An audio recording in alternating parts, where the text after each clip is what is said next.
Mm-hmm. Yeah.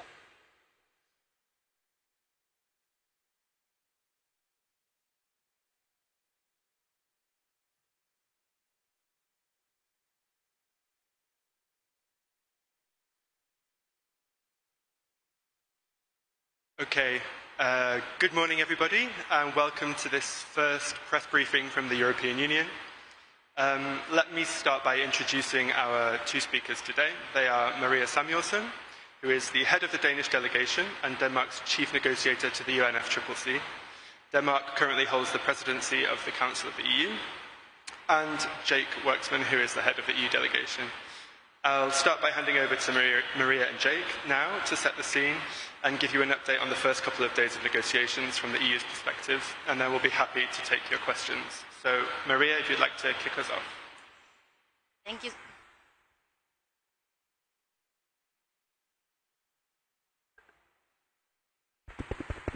Is it working? Oh yeah, now it's working. Perfect. Thank you so much. I'll start by saying a bit about the EU priorities for this COP, and then I'll leave it to Jake to give a bit of a state of play in the negotiations. So first of all, I think it's very important to stress that for the EU, the Paris Agreement is really working. It is showing that multilateralism is delivering results, but it's not going fast enough. And I think recent scientific reports and also the NDC synthesis report show this very clearly.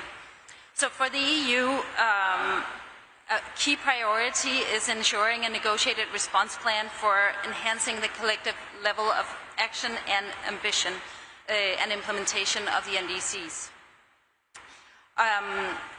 It's clear that we need to do more to follow up on the global stocktake from 2 years ago, and we also need to do what we can to use the spaces we have available, including through the action agenda. We also need to finalize the work on adaptation indicators. The indicators are key for countries to prepare themselves and respond to climate impacts and inform our collective progress. So that's also a key deliverable for the EU. Thirdly, we need to deliver on the climate finance decision we made last year. In the EU in 2024 provided 31.8 billion euros of public climate finance and mobilized 11 billion euros of private finance to support climate action in developing countries. We are the largest provider, and we want to make sure that we do our part to mobilize the at least $300 billion a year by 2035, and also enhance action to scale up finance from all sources to the at least 1.3 trillion that we also agreed last year. We also need to make sure that we advance on the Just Transition Work Program and make sure that it's a space for sharing experiences and mutual learning on how to implement just transition domestically. A key priority for the EU is also making progress on 21C, on the making finance flows consistent with the goals of the Paris Agreement. We've had a process for the past 2 years, and we want to make sure that that mandate is extended so that we can continue this work going forward.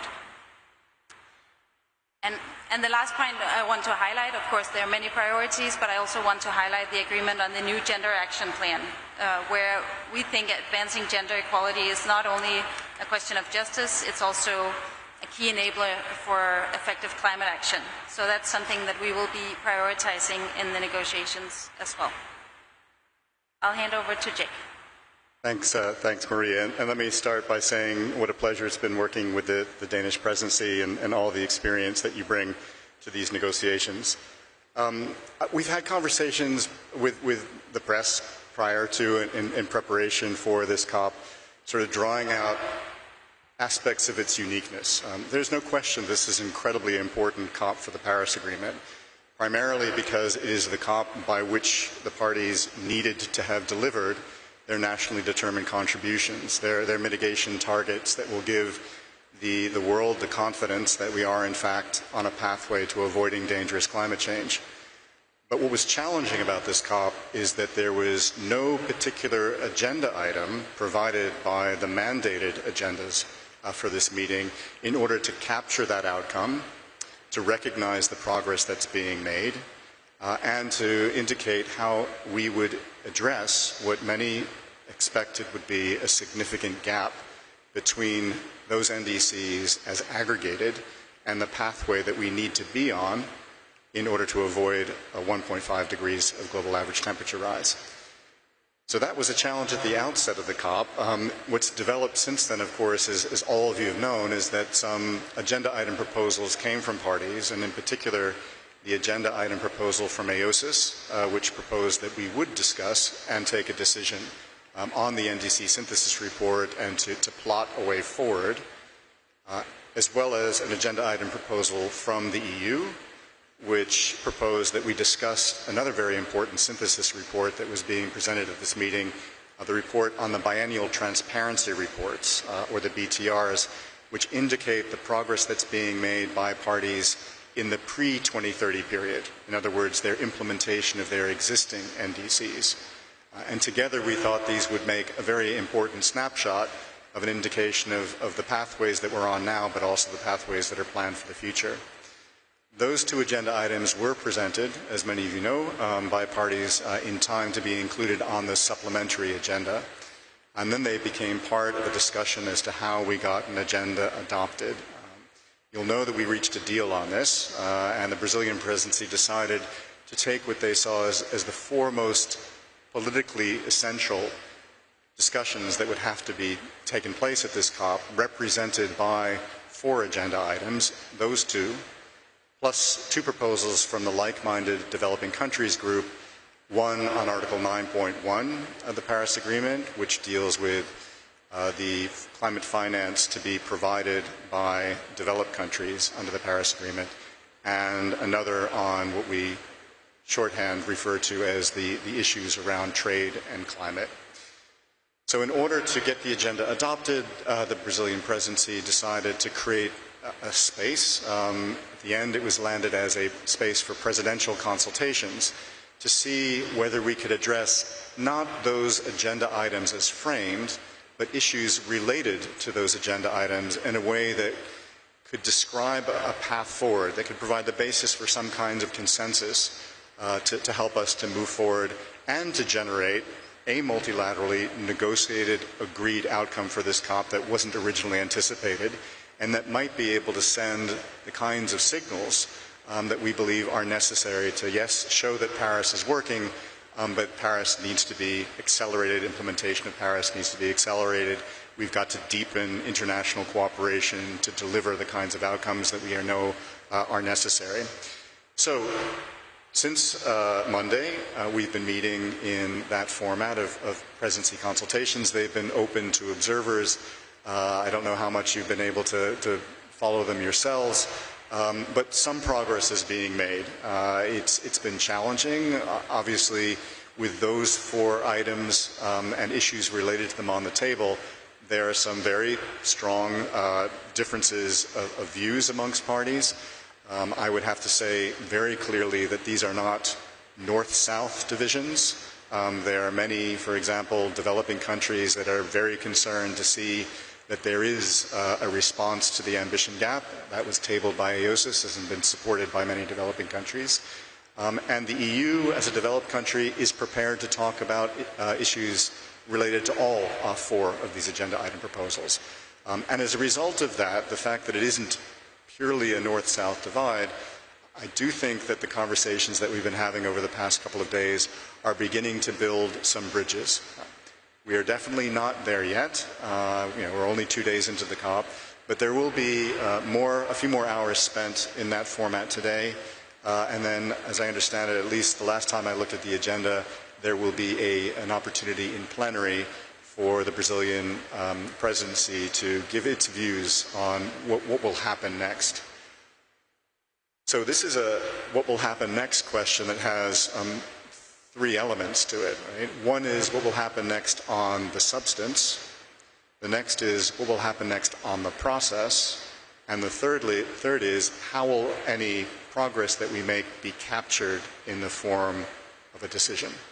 And here there is still an open question as to how we take any progress on issues related to those 4 agenda items, convert them into decision text, which is something that the Brazilian presidency has promised they will try to achieve. Obviously, it's the parties that have to agree those decisions, but Brazilians have indicated they're going to try to create all the conditions necessary to deliver that. They will then have to find those draft decisions a place on the agenda for them to be adopted. Or we may have to revert to a conversation about some kind of cover decision that might enable them to be adopted. That as yet has not been decided. Finally, we'll have to deal with, as we do at every COP, how do we produce a balanced package of outcomes for this COP, right? Those 4 issue areas are 4 that everyone would acknowledge are very important to making progress forward, but they don't include anything on adaptation. They don't include anything on loss and damage or capacity building or any of the other issues that tend to make up a balanced package of the COP. So there is that aspect as well that we would have to manage. For example, if we went the cover decision route, how could that cover decision reflect progress made in the negotiations on the global goal on adaptation to make sure that we achieve balance there, et cetera, et cetera. So we're relatively early days. Many of you guys are very experienced COP watchers, so you know that just reaching the middle of the first week is not where you can have an absolutely clear sense of where the landing grounds might lie. Some of the issues that are being raised, even at the technical level, will probably need ministerial engagement in order to resolve them, and ministers don't begin to arrive until next week. And so it's difficult to say where all of this will end up by the end of the COP. But I think it's fair to say in the way in which the Brazilians are managing the process and all the sensitivities of the many diverse parties with regard to the substance is looking promising in terms of finding a way forward. So Alistair, maybe I'll stop there. We never know, because you come from many different countries, you have many different interests. When you come to meetings like this, it's probably better for you to ask specific questions to make sure that we can, as much as possible at this stage in the process, provide you with some responses, at least from an EU perspective. Thank you. Thank you, Jake and Maria. I think we can open the floor to questions then. I just ask you to say your name and the organisation you're coming from, and wait for the mic to come round. So maybe let's start here on the second row on the left-hand side. There's 2 questions here, and maybe we can take 2 or 3 and then do another round. Hi, thank you. John Ainger from Bloomberg News. Can you explain a little bit what, in terms of capturing negotiations in some sort of cover decision or otherwise, what the EU's expectations are on the response to the NDC synthesis report, and also on fossil fuels? Obviously, Lula came forward.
said that the EU was open to discussing all 4 issues, and I'm wondering just for you, what are you comfortable with on finance and the trade measures? Like, where do you see that actually being, that actually going on those 2 issues?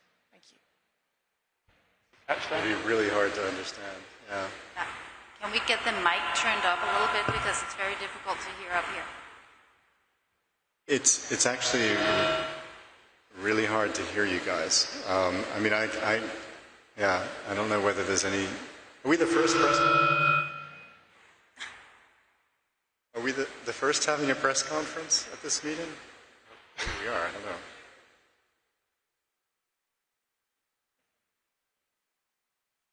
Did you catch the?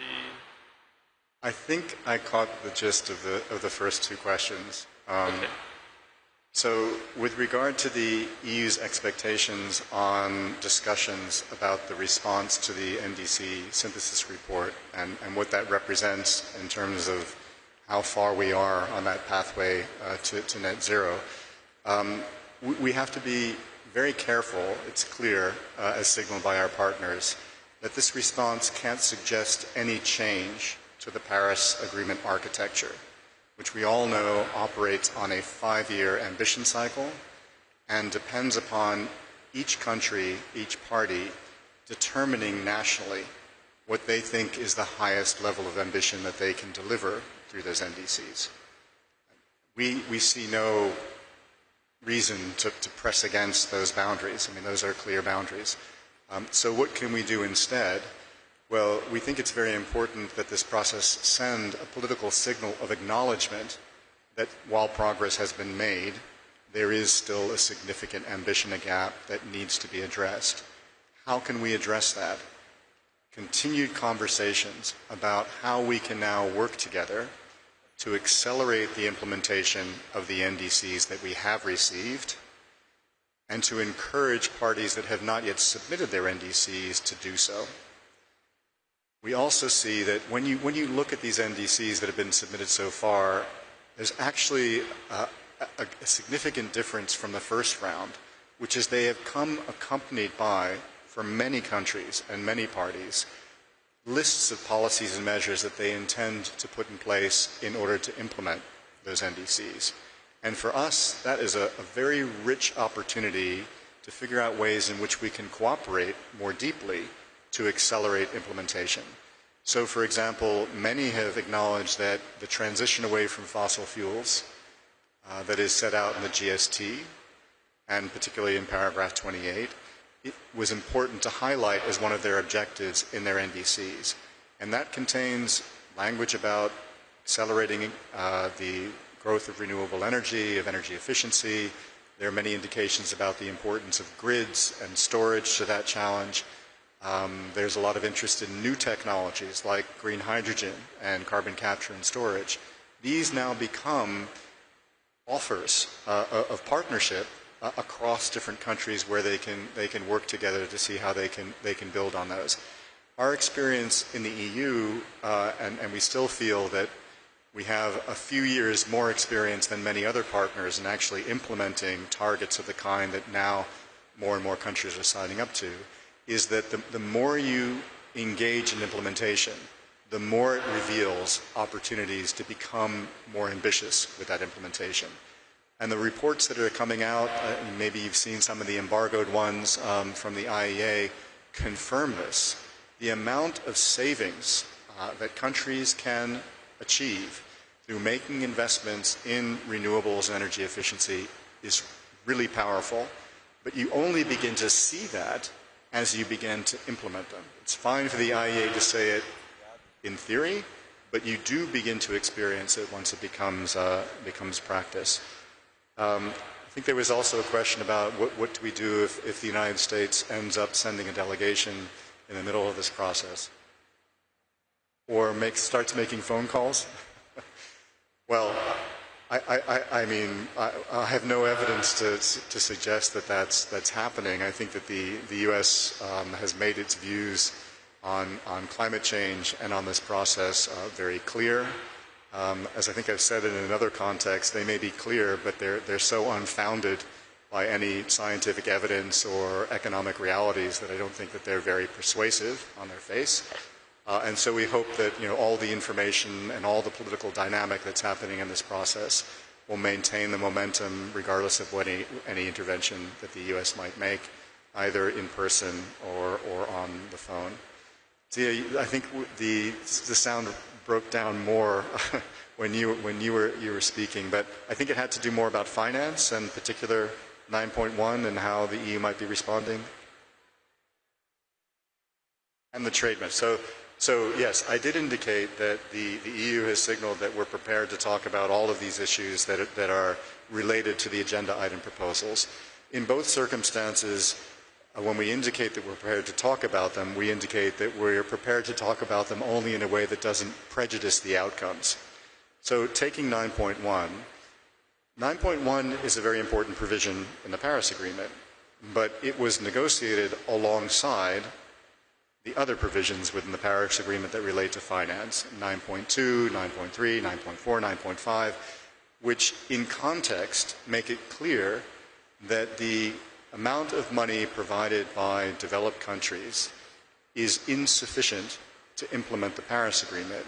It needs to be there alongside the role of other contributors coming in to provide resources, and incredibly importantly, in catalyzing flows through the process of mobilization from other sources as well. So we are prepared to talk about 9.1, but in the context of Article 9 as a whole. If our partners need specific reassurances on the continued importance of 9.1, we can provide them in that context. We also can provide them in the context of the goal that we just completed in Baku, the NCQG, where we set new and ambitious targets. But as you'll recall from Baku, those new ambitious targets also include a call for more contributors to join in that effort. That call becomes all the more important since Baku, because we know that one of the larger contributors to this process, the US, has essentially shut down all development flows from the US budgets, and no other party, including the EU, can make up for that gap.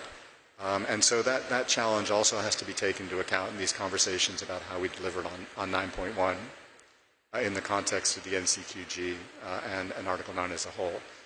On trade and climate, again, we're prepared to talk about it, but not framed in prejudicial terms in the way in which the original agenda proposal describes it. What do we mean by that? We mean that we can have a conversation about the fact that trade is an essential enabler of the transition away from fossil fuels. We've all experienced that. No single country has all the solutions, whether they're technological or they're financial or otherwise, and it's only through open markets that we can make sure that the technology necessary for the transition is getting where it needs to get. However, we have also seen within the EU and many other jurisdictions around the world that in order to engage in this process of decarbonization, you also have to make sure that an open market isn't driving the deindustrialization of your own economy. You have to make sure, in other words, that the terms of trade around clean tech and clean energy are free, but also fair. And that means that many jurisdictions around the world are developing standards for the trade in these products that are developed from a domestic perspective and are applied at the border, and as a result of which we have many standards emerging around the world that are different in their character. That then raises a challenge, and we recognize that this challenge exists, that this response to climate change, this response to trying to ensure that the transition within your country is just, does produce friction in the trading system, and we need to address those frictions. We are happy to have conversations around those frictions and how to address them in this process, and we've said that on a number of occasions, and we've agreed to agenda items under which we can have those conversations if framed in this non-prejudicial manner. For those of you who know the details of this process, that's primarily the Response Measures Forum, where we have an activity that's dedicated to these issues, but also as a result of decisions that we took in June, we're willing to look at this through the lens of just transition as well under the Just Transition Work Program. What we aren't prepared to do is to create some kind of proxy dispute settlement system in our process. If you want to have an argument about whether or not a particular country's measure is consistent with their international legal obligations, the only dispute settlement system that we all have, as parties have agreed to, is not in our process, it's in the World Trade Organization. And we're very confident that we will be understood, that it's in the interest of no government to try to create some kind of dispute settlement process here, because there are many other concerns that we have about the trade measures, the level of ambition, et cetera, of other countries' policies that can be discussed somewhat in the abstract and in political terms in this process, but can't be dealt with in a kind of a dispute settlement way. So I hope that's responsive to that question, but I want to turn to Maria if there's anything that she wanted to add.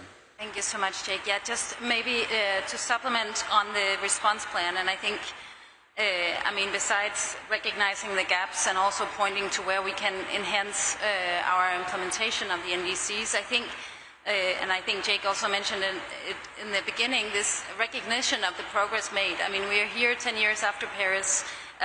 We have developed NDCs, and there's been quite a substantial change in the NDCs we've seen from the first round of NDCs to the latest round submitted. There's a lot of, they've become more substantial, and there's a lot of information on what parties are doing as regards implementing these NDCs and implementing policies that get us in the right direction. We have reports that summarize this, and we really think that there's some information in here that is worth reflecting on in this moment in time. And I think the same goes for our reporting system, quite an elaborate reporting system on what we're doing, and I think that's really worth also emphasizing in a response plan and in an outcome from this COP. Okay, we still have 5 minutes. So maybe take one from this side of the room, on the front row here, and then we can come over to the other side. A couple of questions over there as well. Hello, is that okay? Yeah. Josh Gabatis from Carbon Brief. So you were just talking about providing assurances to developing countries on Article 9.1. The climate finance pledges of most major donors expire this year. Do you think it would have made a difference coming into the negotiations, particularly around 9.1, if major donors like Germany, France, had come forward with new pledges for the NCQG period prior to the COP? Thanks. And maybe we can take one from over here. 2, 3 questions on this side as well.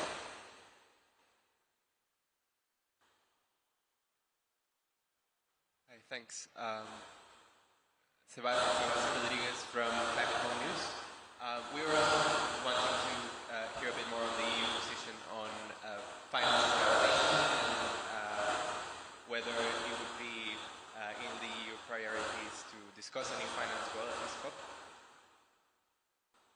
Catch that. And then maybe last one here. Thank you. Lucas Knigge for Table Briefings. On the agenda,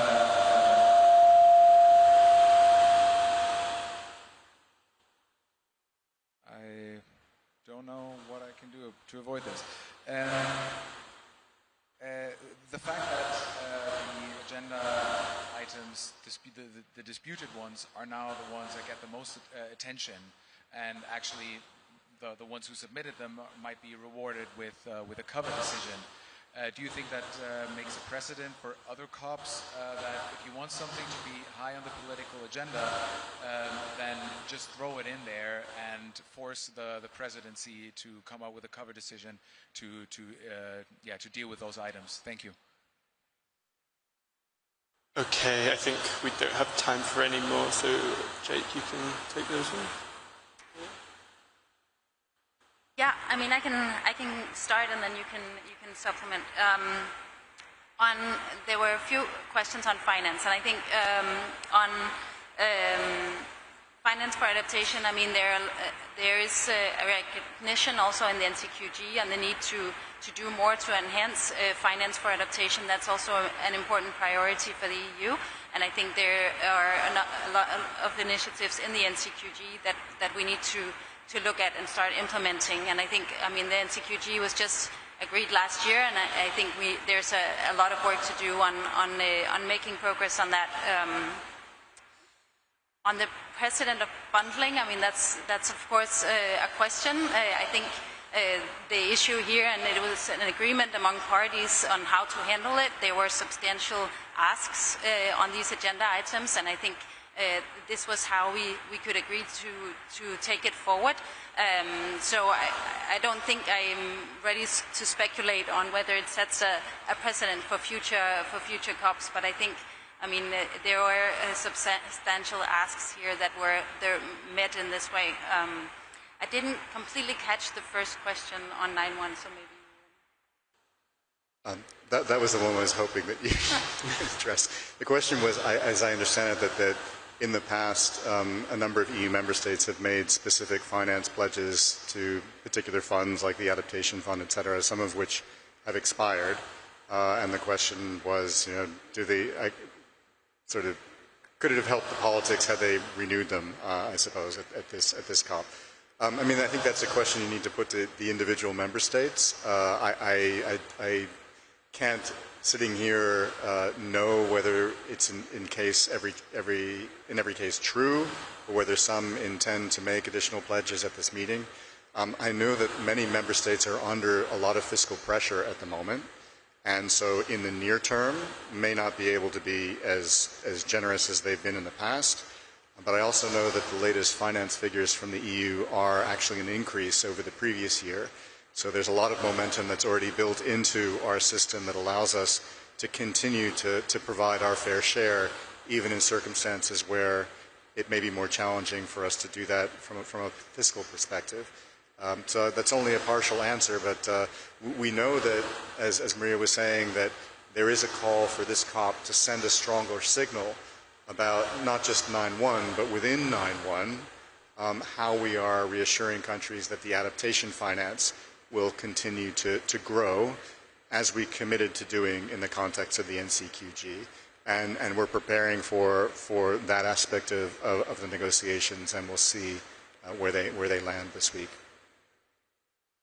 Okay, thank you, Jake. I think we are out of time for today.